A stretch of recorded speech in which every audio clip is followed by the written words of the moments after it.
What is up? The Salamander is back again, but this time I'm going to be reviewing something else, a new anime that's been on my radar, My Hero Academia, and I have to say, another episode.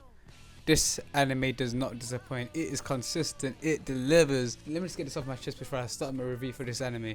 If you're into mysteries, if you're into drama, if you're into like big stories, My Hero Academia is probably not for you. This anime for me is purely based on enjoyment, 100%. Like, I'm interested in the character, I'm interested in the story of this character, but I can see why people aren't into this, like, if they're not into this anyway, because for me, seeing this boy named Deku rise up to face odds that are just impossible for him to face, on an enjoyment level, this is one of the best anime I've seen in a while. I haven't felt this way ever since Naruto, One Piece, Bleach, Dragon Ball Z, all of those kind of animes. I haven't felt this level of connection with the character in quite a while. And this is one of the reasons why I absolutely love My Hero Academia. So let me get started by this review. Episode 7. So we continue the fight. Good versus evil.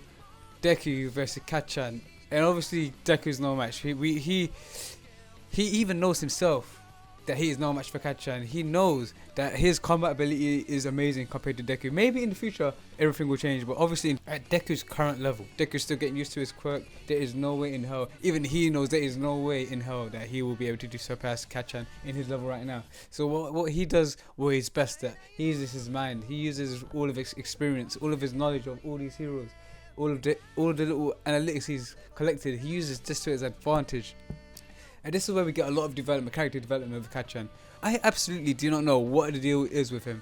Kachan's personality is just so messed up. It is just so unclear. This is the options he has. Obviously Kachan, we see the flashbacks. We see that he has been spoiled. He thinks he is the absolute best thing to ever happen to this world. He probably knows it as well.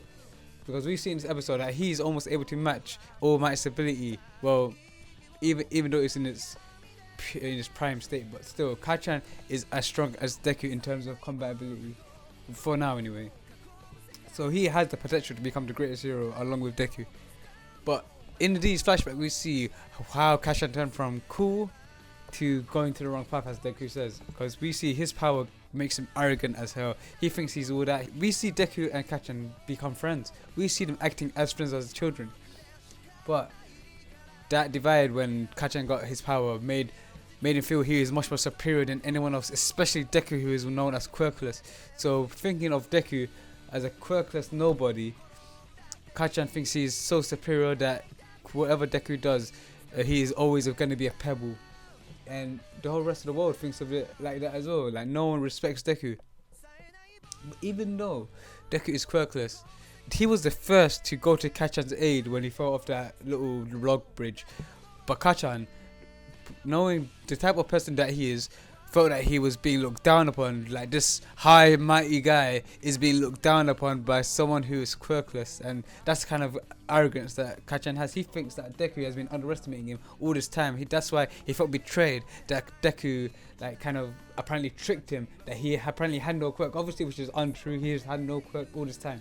But because Deku thought that he was a pebble, because Kachan thought that he was almighty, Deku suddenly having a quirk, suddenly becoming at his level, pissed him off so bad that he was willing to go all out. Obviously he's not going all out, because as All Might says, he still has a bit of sanity within him. He's still not to the point where he will actually kill anyone.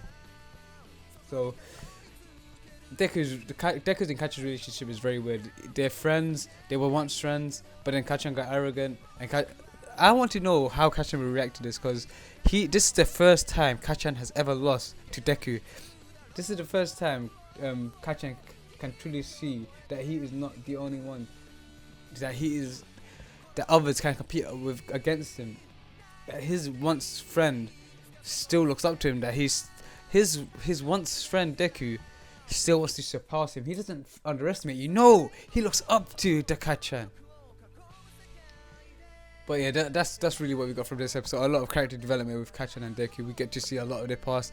Now what's going to happen, what's going to be interesting is the next episode, what's going to lead up to it. Because Deku has finally beat Kachan. He's finally not surpassed him, but he's finally beaten him at something that he could never do before. Whether it be rock skipping, whether it be at fights, he's finally won something. And so the interesting thing is, how is Kachin gonna react to this? Is he gonna get more pissed off? Will he finally acknowledge Deku as a rival? It'll be interesting to know in the future episodes. But let me know what you think about this review or slash reaction, whatever you call it. Subscribe to Salamander, like, comment below to show me what you think, and always subscribe and share with your friends. Anyway, this is Salamander signing out.